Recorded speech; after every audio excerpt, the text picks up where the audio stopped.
Hello and welcome to another edition of the Travel Calumet Original Podcast. I'm your host, Rick Sense, and with me today is Sue Schultz, who is the volunteer marketer for Delightfully Calumet Incorporated, which is a really awesome exhibit to see while you're traveling in Calumet County in the holiday season. So, Sue, what exactly does a volunteer marketer do for Delightfully Calumet Incorporated? As a volunteer marketer, I oversee all of the different types of publicity. We use social media, we use print, we use radio, we also have posters throughout the county, and we also do banners. So we try to hit all different mediums to advertise, promote the wonderful Delightfully Calumet Incorporated this year, 7th Annual Holiday Light Show. So what is Delightfully Calumet? Delightfully Calumet inception began in 2017 when a group of people got together for our first meeting. And I have to give all the credit to Mr. Greg Kabichka, a longtime Chilton community resident who had a dream. And he began by approaching the Chilton Optimist, which he's a member of, the Chilton Optimist Club, to begin thinking about putting on a holiday light show at the fairgrounds. So in 2017, we began to meet, and we had our first show, and this will be our 7th show this year. And what it is, it's a joint venture of 14 civic organizations throughout Calumet County. So it's very wide, from Stockbridge to Sherwood to Brillion, Chilton, Kiel, Hilbert, all of our communities. Different civic organizations come together, and we'll open tonight, December 1st. And we come together to present a drive-through holiday light show at a well-known location in Calumet County, which is the Calumet County Fairgrounds, which is located at 231 Chestnut Street in Chilton. And so that's what we are. We're a wonderful drive-through holiday light show our mission is to offer a quality, fun-filled family event while we stock the shelves for our 5 local food pantries throughout Calumet County. And every year we grow our food donations to help those that are food insecure in our county. So you're telling me that I can be in my car, listening to music, seeing all these great lights, and I'm actually helping people that are in need financially and through food donations? Is that how it works? Absolutely, okay. Rick. What we ask, if you are able, when you come to tour and drive through Calumet, the Delightfully Calumet Incorporated Holiday Light Show, you can bring 1 can of food. Or if you'd like to bring more cans of food. But I want to also emphasize, if you forget your can of food, don't worry. We've never, ever turned anyone away because sometimes. And then every night we're open. One of the 5 food pantries in our county that choose to get the food from Delightfully Calumet, they collect the food from 5 to 9, and then they take it back and then distribute it. So we have the 5 food pantries. They all take different nights, and then they pack up all that food, and they take it back, and we can restock their shelves, because we all know that after Christmas, food pantries struggle for food donations just because it's that time of year, winter and so forth. So we're so happy that we can do this. Through this year, our 7th show, we have now collected over 24,000 pounds of food since our inception in 2017. That's amazing. We are so pleased with that. And our goal is this year again to collect hopefully another 1.5 to 2 tons of food. So what are the actual organizations that are receiving? What are the different? I will tell you, we have 5. Okay. We'll start out with Salvation Army right here in Calumet County. In fact, Mr. John Cost is the coordinator. He works with all the food pantries. We give 5 different ones. Our Salvation Army, the Helping Hands Food Pantry, Rick, which serves the New Holstein area, the Holy Land Food Pantry, which serves southern Calumet County, the Open Helping Hands Food Pantry, which serves the Sherwood area, and New Holstein Christian Families Bookstore, the thrift store in New Holstein. Those are our 5, and they also serve the New Holstein and the greater community. Okay. So you've got those organizations that are on the receiving end. What organizations are involved in helping you organize and market and put together the event? Yes, we have 14 civic organizations. As I mentioned earlier, we encompass the whole county. I'll list those. We start out first, we go north to Brillion Lions in our county. Then we have the Calumet Cliffhangers 4-H Club, the Chilton Eagles Club, the Chilton High School Future Business Leaders of America, often known as FBLA, the Chilton Kiwanis, the Chilton Lions, the Chilton Optimist Club, the Hilbert Lions. Then we go south to the Kiel Lions, the New Holstein Kiwanis, the New Holstein Lions, the New Hope Center, which is based in Chilton, and the Stockbridge Lions. So this is really, truly a community effort. Yes, that it puts is. on the show. And for those of listeners out there that don't know exactly what the light show is, can you maybe talk to me about the logistics of the show in a little bit more detail? I mean, how many lights? You must have a couple thousand or tens of thousands. What kind of number Rick, of we lights got do a you lot have? more lights than that. All right. You're going to see 140,000 lights Wow. when you Okay. when you drive through. Each organization is charged with having approximately 10,000 lights per their exhibit. So each of these 14 organizations are assigned a 150-foot display area in the Calumet County Fairgrounds that goes in our route. And they're already now starting to think about 2024.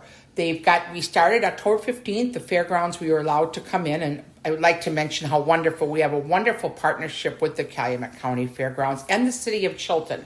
We have some of our display on their property and some of our display on the Calumet County Fairgrounds. So we have great partners throughout this county. So the clubs plan, they're constantly planning, and then every year we switch around. So so you never are going to see the same thing year to year because we move locations of organizations and they come up with fresh displays. So when you drive through, you're going to, first off, when you drive in, you're going to give your food donations, you're going to be greeted by our wonderful, friendly food pantry volunteers. And then you're going to drive through and see 14 150-foot displays with various themes. And that, again, will have boasting over 140,000 lights. The other thighs, they're all synchronized to Christmas music. Okay. So when you drive in, you're going to turn your radio to a station, and then you can drive through and everything's synchronized. And one of the beautiful I think, attributes of Delightfully Calumet. If you want to drive through 10 times, you can drive through. This is not a one-time drive-through. So because there is so much to see, we allow all of our attendees to drive through as many times as they want. I would gather the average family that attends or individual, whoever, would drive through 3 times. Okay. And then they'll tell you they'll come back the next night and they'll still see more. Okay. So there obviously is a lot of preparation in pulling this all together. When do you actually begin putting the lights together for the upcoming year? Well, they start building usually in the summer. These organizations are building. They ramp it up in September, and then, like I said earlier, November 1st is when we really start seeing the displays, and everything is usually done by Thanksgiving because we have practice nights. Okay. And where we practice to make sure all the lights are running. So I'm guessing since this is and everybody pay attention now, this is actually beginning tonight, and you're going to be hearing this podcast after the debut probably. So it runs through the end of the month, and December 31st is the last night Sunday, that it's up and running. Yes. So you have that opportunity to stop by. But when you have all that pulling together, you obviously are having special events beforehand, I'm guessing, just to make sure everything's working, the cords are all plugged in, that kind of thing. Can you maybe talk to me about, like, if you have, like, a dry run-through or something? Yes. Thanks, Rick. Last evening, on November 30th, we have a very, very special night. This was the 5th year we did this. It's called the Delightfully Calumet Incorporated Holiday Light Show Senior Night. And what we do is we invite all the nursing homes and assisted livings to come from throughout the county. Everyone's invited. And we drive between 5:30 and 7, and we open up. And we have handicap buses come through and all the different nursing homes. Some bring staff. But one of the real beautiful attributes, again, of Delightfully Calumet Incorporated Holiday Senior Night Show is that volunteers throughout the county go and pick up residents and drive through the light show. We go very slow. And such an exciting night because for many of our senior residents that are in nursing homes, they don't get out in the evening. So we drove through, drove through 4 times, and they ooh and ah, and we just have so much fun with our seniors. And we'll continue to do that as long as we can. And we appreciate the cooperation of volunteer drivers and the nursing homes. What a great opportunity for them to get out and see the lights. So. It's our last practice night before we open. Okay. So if I'm listening to this podcast and I'm like in Oshkosh or I'm in Milwaukee or Madison, and I decide to come up for the event, what would you suggest I do as far as prep work? Do I need to like bring blankets, anything like that? Or is it just literally in my car, driving around, listening to the music and okay. And listeners, Sue is nodding her head yes in agreement with all that. So then if you have that happening, what would you recommend? How would you then spend the rest of your time in Calumet County? Oh, there's so much to do. And we do find we have got, so if you come through the light show, we're open from 5 to 9 p.m. We open at 5 and we close at 9 p.m. And we're open every Friday, Saturday, and Sunday night in December. Plus, we're going to be open Christmas Eve, which is Sunday, December 24th, and Monday, Christmas night. What I would suggest you do is come through, see our lights, drive through as often, and then tour Calumet County. Throughout the county, as you're coming in, whichever way you come from the east, north, south, or west, there's wonderful restaurants. We've got plenty of shopping opportunities, and then take a drive around our beautiful communities because our communities decorate beautifully for Christmas. Go down side streets, check us out. Again, restaurants, lots of shopping. You can tour our parks. You can do anything you want when you come to visit us at the Holiday Light Show. And for listeners, in case you don't know this, if you've been listening to the podcast, you probably do, though. Calumet County is actually the supper club capital of the Midwest. And that title basically means we have supper clubs here.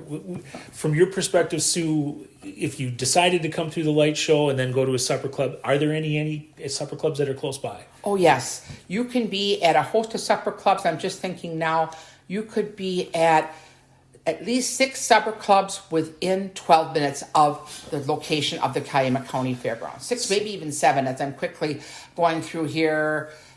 Yes, at least 7. And you could be there in 12 minutes. Wow, what a great opportunity to start a new family holiday tradition. Sue, you end on December 31st, then, like everything with the holidays that come to an end. What do you guys do then when the season's over? Is there a tear down, breakdown? How does that all work? We actually will start tearing down. If the weather is good, they'll go in on January 1st. We want to get those stakes out of the ground. If we don't know what the rest of December is going to bring as far as cold weather. And then we will meet the second Wednesday in January of 2024, Rick, and we're going to critique our show. What went well?